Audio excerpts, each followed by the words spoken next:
সুদ এফেন্দি, এটা আমার আদেশ। এই ব্যবসায়ীকে বলুন এই পবিত্র রমজান মাসের সম্মান যেন অক্ষুণ্ণ রাখা হয়, রাজধানীতে প্রজাদের যেন কোনো অসুবিধা না হয়। আইন অনুযায়ী বেচাকেনা চলবে। ধার্য করা দামের চেয়ে 1 দিরহামও বেশি আদায় করা যাবে না। বিশেষ করে মাংস এবং রুটির দামের ব্যাপারে সাবধান থাকতে হবে। কাজী হিসেবে তদারকি করুন। যেসব ব্যবসায়ী চড়া দাম আদায় করবে তাদের চিহ্নিত করে কড়া শাস্তি দেবেন।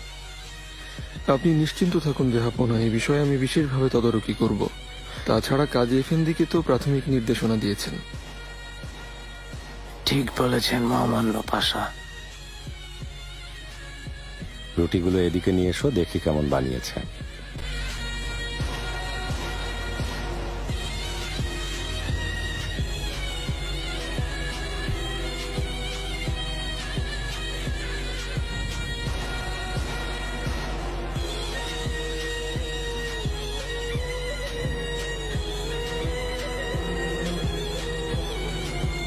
ভালো।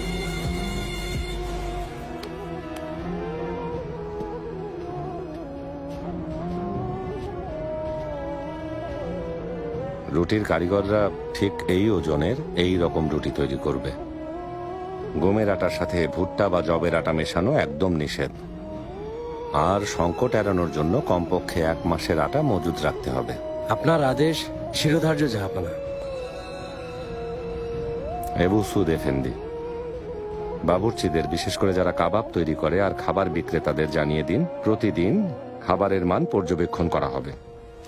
ব্যবহারের পর থালা বাসন একবার ভালো পানি দিয়ে ধোয়ার পর দ্বিতীয়বার সেই পানি ব্যবহার করা যাবে না। জবাই করা পশুর মাংস বিক্রি করতে হবে, আর জবাই নিয়ম অনুযায়ী করতে হবে। জাহাপনা, আপনি এতটাই বিস্তারিত নির্দেশনা দিয়েছেন, এরপর আমাদের আর কিছুই করতে হবে না। এই দায়িত্ব সবার আগে আমার উপরে বর্তায় হোজা ছেলেবি।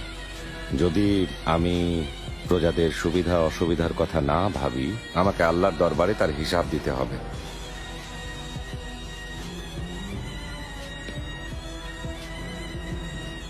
আপনারা সবাই রমজানের পবিত্রতা বজায় রাখার উদ্দেশ্য নিয়ে যার যার দায়িত্ব যথাসাধ্য পালন করে যাবেন।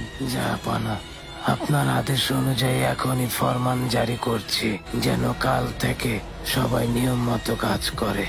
আচ্ছা।